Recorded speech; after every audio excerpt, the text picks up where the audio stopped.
Train crash করছে। পরে আমি বলি কই ক্র্যাশ করছে? বলে ক্যান্টিনের সামনে। তখন আমার মাথা আসে ক্যান্টিনের সামনেই তো আমার বোনের স্কুল, যেখানে আমার বোন বসতো ওইখানে প্লেনটা ক্র্যাশ হয়েছে। আমি ক্লাসে ছিলাম, আমার বোনদের ছুটি হয় 1টা বাজে আর আমার ছুটি হয়েছে 1টা 40-এ।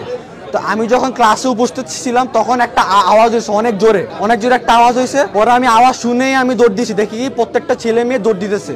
পরে আমি বলতেছি কেন দৌড় দিতেছে? বলে প্লেন ক্র্যাশ করছে। পরে আমি বলি কই ক্র্যাশ করছে? পরে বলে ক্যান্টিনের সামনে। এখন আমার মাথা আসে ক্যান্টিনের সামনেই তো আমার বোনের স্কুল, ওর কি হয়েছে? পরে আমি দৌড় দিচ্ছি, আমি দৌড় মারে দেখি আমার বোন যেখানে বসে আছে ওই যেখানে আমার বোন বসতো ওইখানেই প্লেনটা ক্র্যাশ হয়েছে। আমি পাগলের মতো খুঁজতেছি আমার বোনকে, আর বোনকে আমি পাচ্ছি না। আমি পরে আমি দেখি যে ক্যান্টিনের মধ্যে আমার বোন দাঁড়িয়ে আছে, ওর মাথা দিয়ে ব্লাড ব্লিডিং হচ্ছে, প্লাস ওর হাত পা সব ফোসা ফুটে গেছে।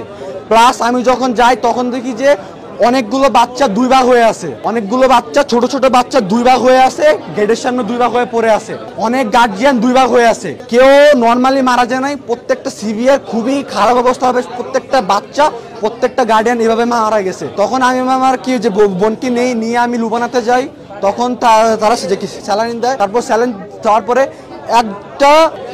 একটা নার্স একটা ডাক্তার, নাম হচ্ছিল ফারজানা, উনি আমাকে 2000 টাকা দিছে।